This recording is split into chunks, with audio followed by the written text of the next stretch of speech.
রাধে রাধে বন্ধুরা, রাধারানীর পরিবারে তোমাদের সকলকে স্বাগত। আজকে আবার আরেকটি রেসিপি নিয়ে চলে এলাম। আজকে তোমাদের সাথে আমি শেয়ার করব এমন একটি রেসিপি যেটা আমরা যে কোনো উপোসে বা একাদশীর দিনে এইভাবে বানিয়ে ঠাকুরের ভোগে নিবেদন করতে পারি এবং সেই প্রসাদ আমরা গ্রহণ করতে পারি। দেখো, এখানে আমি নিয়ে নিয়েছি ছোট বাটির 1 বাটি সাবুদানা। এটা আমি ছোটো দানার সাবুদানা নিয়েছি, কিন্তু এখানে বড় দানার সাবুদানা নিলেও কিন্তু হবে। এবার এই সাবুদানাগুলোকে ভালো করে পরিষ্কার করে আমি ধুয়ে নেব। 2-3 বার জল পাল্টে পাল্টে সাবুগুলোকে আমার ভালো করে ধোয়া হয়ে গেছে। এবারে আমি এর মধ্যে দিয়ে দেব 4 চামচের মতো জল। খুব বেশি জল কিন্তু আমি দেব না, জাস্ট একটু, দেখো সাবুগুলো এরমভাবে ভিজে থাকবে ততটা জলই দেব। এবারে আমি ঢেকে রাখলাম 2 ঘন্টার জন্য। ফিরে এলাম 2 ঘন্টা বাদে। দেখো, জলটা টেনে সাবুদানাগুলো কিন্তু বেশ ভালো ঝরঝরে হয়ে গেছে আর সাবুদানাটা বেশ নরম হয়ে গেছে। দেখো, হাত দিয়ে আমি চেপে দেখিয়ে দিলাম কতটা নরম হয়েছে। এই পর্যায়ে আমি দিয়ে দিলাম আগে থাকতে গ্রেট করে রাখা বড় সাইজের একটা গাজর, আর দিয়ে দিলাম কিছুটা কাঁচা লঙ্কা কুচি। এবার দিয়ে দিলাম বেশ খানিকটা ধনেপাতা কুচি। দেখো, বাটিটা আমার বেশ ছোট হয়ে গেছে, তার জন্য আমি বাটিটা চেঞ্জ করে নিলাম, বড় একটা বাটিতে ঢেলে নিলাম। এবারে আমি আগে থাকতে সিদ্ধ করে রেখেছিলাম বড় সাইজের একটা আলু, সেই আলুটাও দিয়ে দিলাম।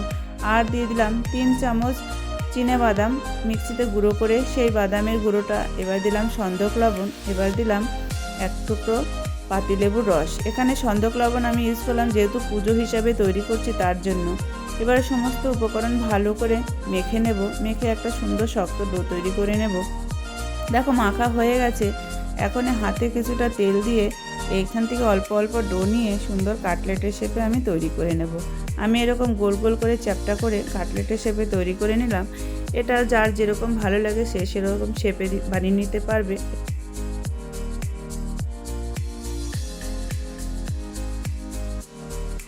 দেখো, কথা বলতে বলতে কিন্তু আমি সব কাটলেটগুলো এইভাবে বানিয়ে নিলাম।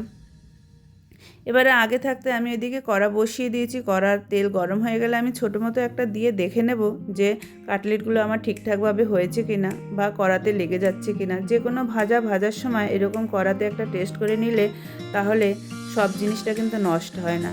দেখো, আমি দেখলাম যে না, আমার কাটলেটগুলো বেশ ভালোই হচ্ছে।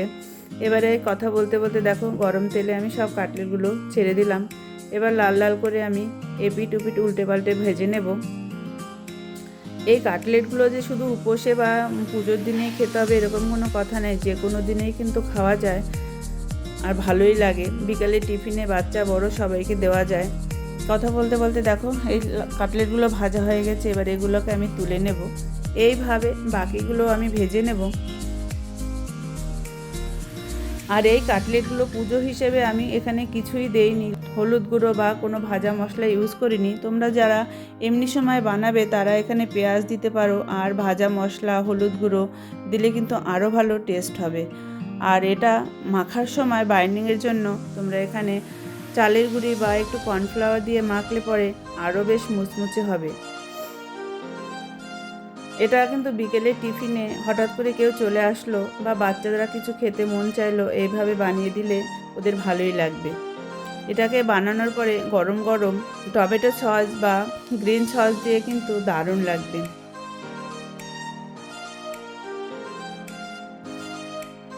কথা বলতে বলতে দেখো, সব আমার কাটলেটগুলো ভাজা হয়ে গেছে। এগুলো আমি সব তুলে নিলাম। ধনেপাতা কুচি আর সন্দক লবণ ওপর দিয়ে ছড়িয়ে পরিবেশন করলাম। এইভাবে পুজোর দিনে সবাই কিন্তু খেলে মুখের টেস্টটা ভালো আসবে, আর যে আমরা উপোস রয়েছি সেটাও মনে হবে না, পেটটাও একটু ভরবে। এই সাবুর কাটলেটের রেসিপি তোমাদের কেমন লাগলো তোমরা আমাকে কমেন্টে জানিও। আর রেসিপিটি যদি ভালো লাগে লাইক শেয়ার কমেন্ট করুন। আর এরকম নিত্য নতুন রেসিপি পাওয়ার জন্য আমার চ্যানেলটিকে সাবস্ক্রাইব করে রাখার অনুরোধ রইল। আজ তাহলে আসি বন্ধুরা, দেখা হবে নতুন একটি রেসিপি নিয়ে। রাধে রাধে।